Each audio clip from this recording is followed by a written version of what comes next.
आपसे जानना चाहते हैं, क्या आप यहां पर वॉच कर रहे हैं इतनी ज्यादा तेजी की बाजार को एक्सपेक्टेशन थी सेकेंड हाफ तक, एंड ऑफ 2024 तक, लेकिन 2260 पे हम ऑलरेडी बैठे हैं।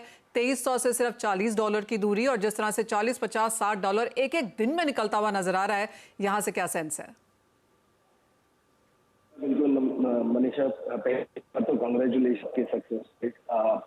देखिए, जैसे मेरी और आपकी बात हुई थी साल के शुरुआत में, तब ये था $2300 शायद सेकेंड हाफ में आएंगे, जब जून से रेट कट की शुरुआत हो जाएगी। उसके बाद मार्केट में काफी हद तक तेजी आ जाएगी। अब ये हो गया कि बहुत सारे फैक्टर्स जो सेकेंड हाफ में एक्सपेक्टेड थे प्राइस को सपोर्ट करते हुए, वो सारे प्राइसिंग हो रहे हैं इनफैक्ट फर्स्ट क्वार्टर में। आप देखिए, गोल्ड के फंडामेंटल्स बहुत ही ज्यादा स्ट्रांग है, उसमें कोई दो राय नहीं है, पर ये जो थोड़ा बहुत रन अप है, ये शायद थोड़ा बहुत मैं कहूँगा अहेड ऑफ फंडामेंटल्स है। आज देखिए, जैसे इंटरनेशनल मार्केट बंद है ईस्टर मंडे की वजह से, तो भी हमने देखा है कि ट्रेड में $20-25 की मूवमेंट ऑलरेडी आ गई है। तो थोड़ा बहुत अब मार्केट एक नए टेरिटरी में चले गया है, थोड़ा मेरे हिसाब से ओवर प्राइस हो गया है। मैं कहूँगा वेट करना होगा एक करेक्शन के लिए, फिर वापस से $2300-2400 की छलांग मार्केट लगा सकता है। 124 तक प्राइसेस जा सकते हैं, लेकिन उससे पहले करेक्शन की जरूरत है। सुरेंद्र मेहता जी, आप कैसे देखते हैं? और जैसे चिराग ने कहा, अहेड ऑफ फंडामेंटल्स है, डॉलर इंडेक्स एक महीने के हाईज पर है, उसके बावजूद यहां पर खरीदारी है, और जिस तरह की खरीदारी है, कोई ऐसा सडन स्पर्ज या रीजन नहीं है, उसके बावजूद भी बहुत बड़ी तेजी है। और मुझे याद है, आपने पिछली बार सुरेंद्र जी कहा था कि शॉर्ट कवरिंग है, शॉर्ट स्क्वीज है, अभी भी लॉन्ग्स हमने फ्रेश शायद यहां पर इतने स्ट्रांगली बनते हुए नहीं देखे। अब जिस तरह की बढ़त है, कैसे आप इसको एनालाइज कर रहे हैं? निशा जी, सबसे पहले तो आपको, अनुज जी को और आपकी पूरी टीम को इतने सारे अवार्ड जीतने के लिए बहुत बहुत शुक्रिया। Thank you. And this were most deserving awards. जहां तक सोने चांदी की बात करें, तो देखिए, मैंने पहले भी कहा था कि ये शॉर्ट स्क्वीज है और ये रैली कंटिन्यू हो रही है।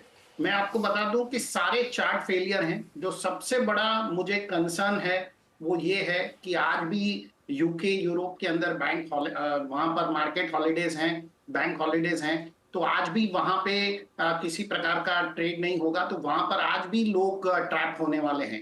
आज हमने सुबह ही देखा कि $20 से $40 के लगभग $40 का इजाफा प्राइस में हो गया। तो इसी प्रकार जब ये मार्केट खुलेंगे, तो जब शाम को यूएस खुलेगा, तो वहां पर भी इस प्रकार के मुझे उम्मीद है कि ऐसा ही होने वाला है।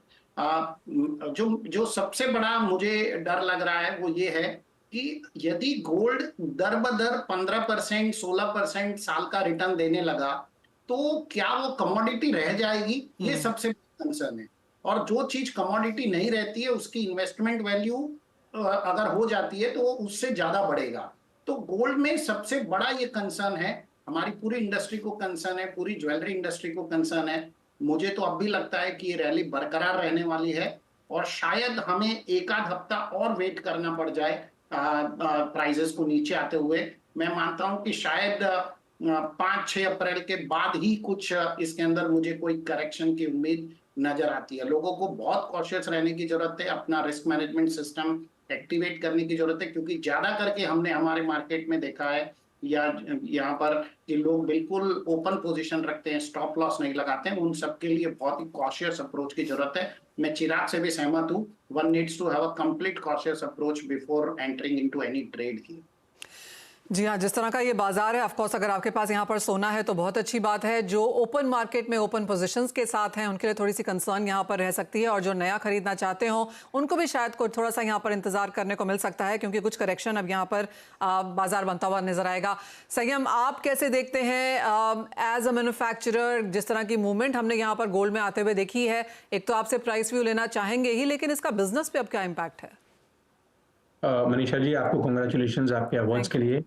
और मुझे लगता है कि जो मार्च का महीना था वो तो व्यापार के लिए वैसे ही स्लो था। एमएसएमई के कुछ लॉज आए हैं, और फिर भी 31 के पहले लोग अपनी बुक्स क्लोज करते हैं। लेकिन जो गोल्ड का प्राइस है, ये अचानक से $40 बढ़ा है। अभी भी इसके अंदर स्टीम है।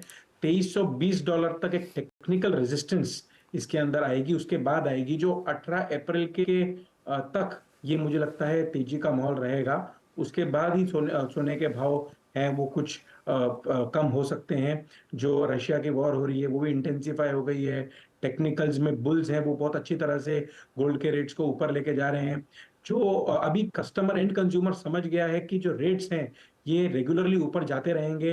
अभी 71 टू 40 का रेट है इंक्लूडिंग जीएसटी, उसके बाद धीरे धीरे 70 टू 73 तक जाएगा, और अगर नीचे भी आएगा तो 68 69 के आसपास से ही रुकेगा। तो मुझे लगता है कि बाइंग वापस अप्रैल के अंदर अभी धीरे धीरे चालू हो जाएगी। मार्च काफी स्लो रहा, लेकिन अक्षय तृतीया, गुड़ी पाड़वा और साउथ में उत्तरायण के वजह से धीरे धीरे थोड़ी थोड़ी बाइंग अभी शुरू हो जाएगी, क्योंकि ऐसा नहीं बोल सकते कि सोना कि कभी सस्ता हो जाएगा। सोना धीरे धीरे बढ़ता रहेगा। और पहले एक सोच बनी थी कि गोल्ड को लोग अपने पोर्टफोलियो में 10 टू 12% रखते थे, लेकिन आने वाले टाइम के अंदर सोच ऐसी बन जाएगी कि 15 टू 18% तक भी एंड कंज्यूमर अपने पास सोना अपने पोर्टफोलियो में रखेगा।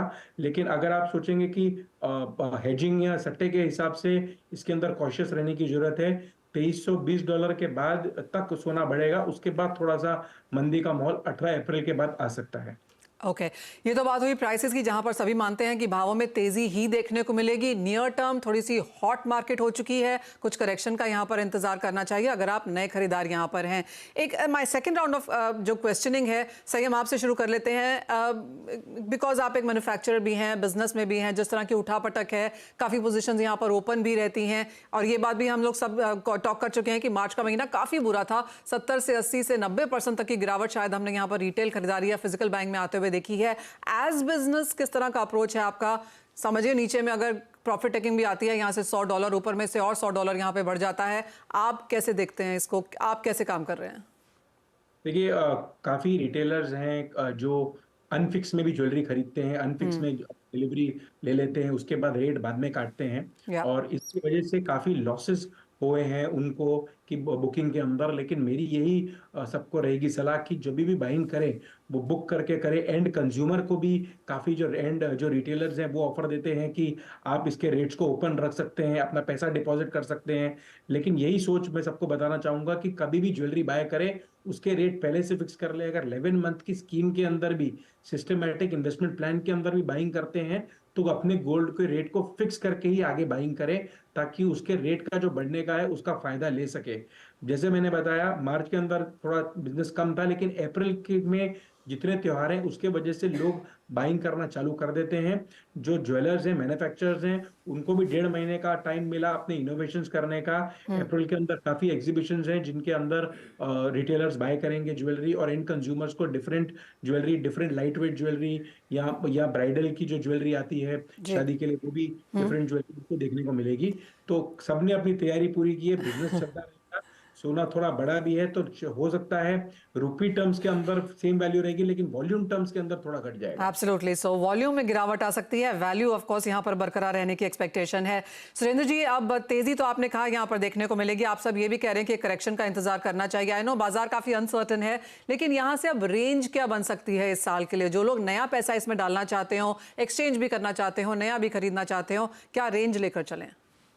देखिए, इस साल ये वॉलेटिलिटी कंटिन्यू रहने की उम्मीद है।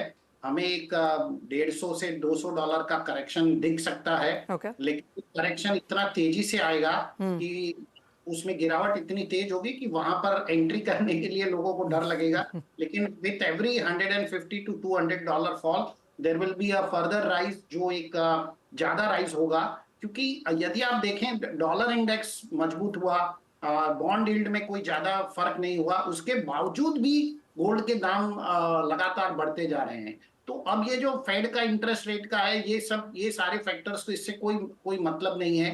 बहुत जबरदस्त बाइंग कहीं ना कहीं पर चाइना या रशिया जैसी कंट्री में हो रही है, इसी की वजह से गोल्ड के दाम बढ़ते जा रहे हैं। और यदि हम आगे के फ्यूचर रणनीति को देखें, जो जियोपॉलिटिकल टेंशन है इजराइल हमास का, या रशिया यूक्रेन का, या जो मिडल ईस्ट के टेंशन है, तो मुझे लगता है कि गोल्ड के प्राइसेस लगातार बढ़ते ही जाएंगे।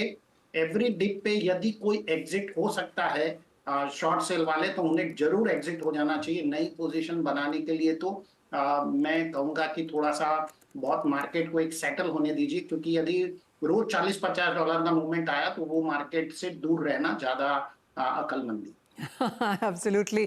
चिराग, ये सवाल आपके लिए है। लास्ट ईयर सेम टाइम पे 56,000 के भाव थे, ऑलमोस्ट 70,000 पे हम यहाँ पर खड़े हैं। आई मीन बहुत सालों के बाद ऐसे ये बोलने का मौका मिल रहा है कि एक साल में इतनी ज्यादा बड़ी तेजी है। तो जिन लोगों ने लास्ट ईयर खरीदा, I mean absolutely laughing to the bank here. आपको क्या लगता है किस तरह की बाइंग आ सकती है? और जैसे जो हम एमएसएमई का जो रूल्स चेंज है, क्या उसका कोई बड़ा इंपैक्ट आ सकता है यहाँ पर ट्रेड पे? देखिए मनीषा, यहाँ पे एक्चुअली एक इंटरेस्टिंग चीज है।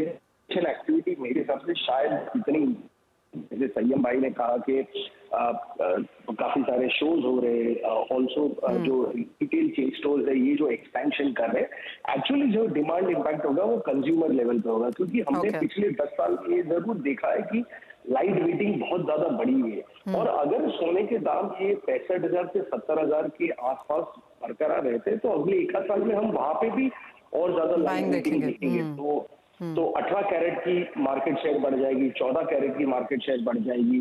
जो एवरेज टिकट साइज है जो आज 12 से 14 ग्राम है वो शायद 10 से 12 ग्राम पे आके अटक सकता है। तो ये सारे चीज चेंजेस आते हुए शायद 1 साल में दिखाई जरूर दे सकते हैं। सुरेंद्र जी, किस तरह का एक्सचेंज मार्केट अब यहाँ पर बनता हुआ लग रहा है? क्या लोग, एक्सचेंज तो हम जानते हैं कि बड़ा ही है यहाँ पर टनेज के हिसाब से, लेकिन क्या लोग बेचने भी आ रहे हैं? जब ये हम इब्जा के सेमिनार में थे तो बात ये हो रही थी कि रिसाइकल गोल्ड बाजार में काफी यहाँ पर आ रहा है, टनों के हिसाब से हमने इसको यहाँ पर आता हुआ देखा है। तो क्या नंबर्स हैं वो?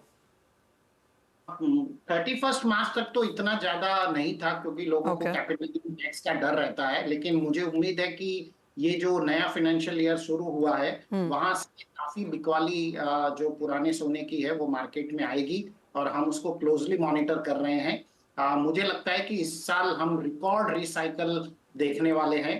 और यदि मैं तो यही कहूंगा कि यदि आपको पैसे की जरूरत है, आप एग्जिट हो सकते हैं, तो एग्जिट चाहिए गोल्ड के प्राइसेस को, क्योंकि यहाँ से आपको करेक्शन जरूर मिलेगा। देखिए गोल्ड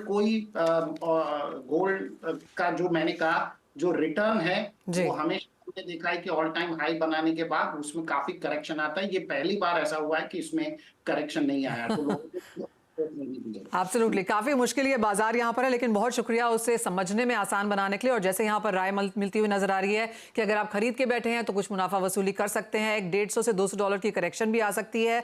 अपना काम अनफिक्स में ना करें, हेज जरूर यहाँ पर करके चलें और एक करेक्शन का ऑफकोर्स यहाँ पर इंतजार करें।